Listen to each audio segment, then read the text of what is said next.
കൂട്ടുകാരെ, അപ്പോൾ ഞാനൊരു അടുത്തൊരു വീഡിയോ ആയിട്ടാണ് വന്നിരിക്കുന്നത്. അപ്പോൾ നമ്മുടെ ഒരു തുളസി ചായയായിട്ടാണ് ഞാൻ ഇന്ന് ഉണ്ടാക്കുന്നത്.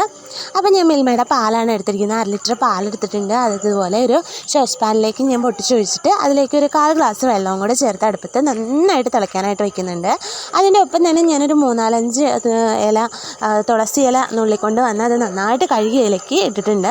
ഇനി ഇതൊന്ന് ഞാൻ അടച്ചു വയ്ക്കണം. അടച്ചു വയ്ക്കുന്നതിൻ്റെ ഒരു ഗുണം ഞാൻ പറഞ്ഞുതരാം. നമ്മൾ എന്ത് സാധനം അടച്ചു വെച്ചിട്ട് തിളപ്പിക്കാൻ വെക്കുകയാണെങ്കിലും വേഗം തിളച്ച് കിട്ടും കേട്ടോ കൂട്ടുകാരെ. അപ്പോൾ ഞങ്ങളുടെ വീടിൻ്റെ മുമ്പിൽ നിൽക്കുന്ന പുറകിൽ നിൽക്കുന്നതാണ് പുളിയില.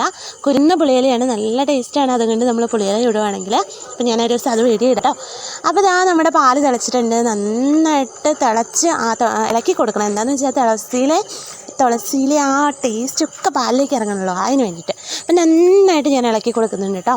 അപ്പോൾ നന്നായിട്ട് നമ്മുടെ പാല് തിളച്ച് വന്നിട്ടുണ്ട്. അതിലേക്ക് നമുക്ക് ആവശ്യത്തിനുള്ള കടുപ്പത്തിന് ചായപ്പൊടി ഇട്ട് കൊടുക്കുന്നുണ്ട് കേട്ടോ. അപ്പോൾ നിങ്ങൾക്ക് എങ്ങനെയാണ് കടുപ്പം കുറച്ച് വേണമെന്നുണ്ടെങ്കിൽ കുറച്ച് ചായപ്പൊടി ഇട്ട് കൊടുത്താൽ മതി. അപ്പോൾ ഞാൻ നേരത്തെ കുറച്ച് കട്ടൻ ചായ ഉണ്ടാക്കി വെച്ചിട്ടുണ്ടായിരുന്നു. അത് ഞാൻ കുറച്ച് ഒരു 1/2 കപ്പോളം ഇതിനകത്തേക്ക് ഒഴിച്ചിട്ട് വീണ്ടും ഒന്ന് അടച്ചു വയ്ക്കുന്നുണ്ട്. ഇനി തിളയ്ക്കണ്ട, ജസ്റ്റ് ഒന്ന് ചൂടായാൽ മതി. അപ്പോൾ നമ്മുടെ തുളസി ചായ ഇവിടെ റെഡി ആയിട്ട് ഞാൻ മധുരം ഇട്ട് ഈ ഗ്ലാസ്സിലേക്ക് പകർത്തുകയാണ്. അപ്പോൾ എല്ലാവരും ട്രൈ ചെയ്ത് നോക്കണം കേട്ടോ കൂട്ടുകാരെ. നിങ്ങൾക്ക് ഇഷ്ടപ്പെടുവാണെങ്കിൽ ഒന്ന് കമൻസിലൂടെ ഒന്ന് അറിയിക്കണം കേട്ടോ. അപ്പോൾ നമ്മുടെ ചായ റെഡി ആയിട്ടുണ്ട്. ഇഷ്ടപ്പെടുകയാണെങ്കിൽ സബ്സ്ക്രൈബ് ചെയ്യണം, ലൈക്ക് ചെയ്യണം, ഷെയർ ചെയ്യണം. Okay, bye bye, good night.